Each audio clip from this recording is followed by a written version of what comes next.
Yang pertama yaitu mulut. Mulut mempunyai fungsi utama dalam pencernaan, yaitu mengunyah dan menelan.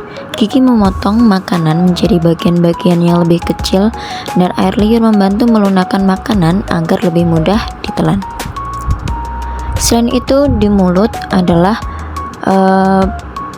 memulainya suatu pencernaan, di mana air liur yang mengandung enzim seperti amilase, yaitu memulai memecah karbohidrat menjadi gula.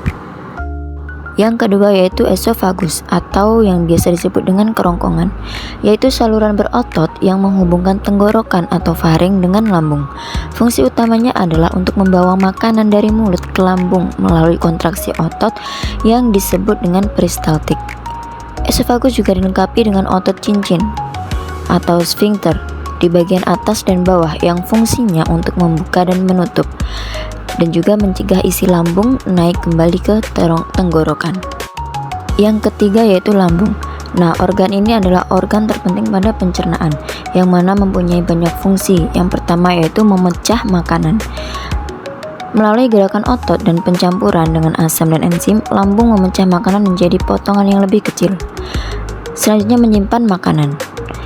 Lambung dapat menampung makanan dan minuman dalam jumlah tertentu sebelum dicerna lebih lanjut. Kemudian, fungsinya untuk mencerna protein. Jadi enzim seperti pepsinogen yang diubah menjadi pepsin diproduksi di lambung untuk membantu mencerna protein. Selanjutnya yaitu memindahkan makanan. Otot-otot lambung mendorong makanan yang telah dicerna ke dalam usus halus secara bertahap. Selanjutnya yaitu usus halus. Usus halus mempunyai beberapa fungsi, diantaranya usus halus sebagai tempat pencernaan dan penyerapan nutrisi, yang kedua sebagai tempat penyerapan air dan elektrolit, yang ketiga sebagai tempat pergerakan makanan. Yang pertama, pencernaan penyerapan nutrisi. Usus halus menyerap sebagian besar nutrisi dari makanan dan memecah makanan hingga menjadi molekul-molekul yang lebih kecil untuk bisa diserap oleh tubuh. Selanjutnya, menyerap nutrisi seperti karbohidrat, protein, dan lemak yang telah dipecah di dalam lambung sebelumnya. Kemudian penyerapan nutrisi dibantu oleh enzim pencernaan dari pankreas, hati, dan dinding usus halus. Kemudian penyerapan air dan elektrolit, yaitu menyerap air dan elektrolit seperti natrium dari sisa makanan yang sudah diproses.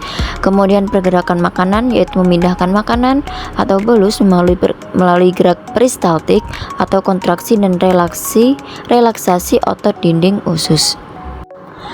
Organ selanjutnya yaitu usus besar, di mana usus besar ini adalah sebagai bagian terakhir dari saluran pencernaan. Fungsi utamanya adalah menyerap air dan elektrolit, yaitu usus besar menyerap air dan elektrolit dari sisa makanan yang tidak tercerna dan membantu memadatkan feses. Kemudian membentuk dan menyimpan feses. Jadi sisa makanan yang tidak tercerna akan diubah menjadi feses dan disimpan di usus besar sebelum dikeluarkan dari tubuh. Kemudian menyerap vitamin. Bakteri baik di usus besar maupun membantu menghasilkan vitamin K dan beberapa vitamin B yang kemudian diserap oleh tubuh. Kemudian melindungi dari infeksi.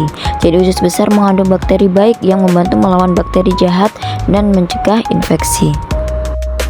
Yang terakhir adalah rektum, di mana fungsi rektum ini adalah sebagai tempat penyimpanan sementara tinja sebelum dikeluarkan dari tubuh, mengatur keinginan untuk buang air besar, dan menyerap sisa air serta elektrolit untuk memadatkan tinja atau feses. Saat rektum penuh, ia mengirimkan sinyal ke otak untuk memicu dorongan buang air besar, serta mengeluarkan lendir untuk memfasilitasi keluarnya tinja. Nah, demikian itu tadi adalah penjelasan terkait fungsi organ-organ pencernaan yang ada di dalam tubuh manusia. Sekian dan terima kasih.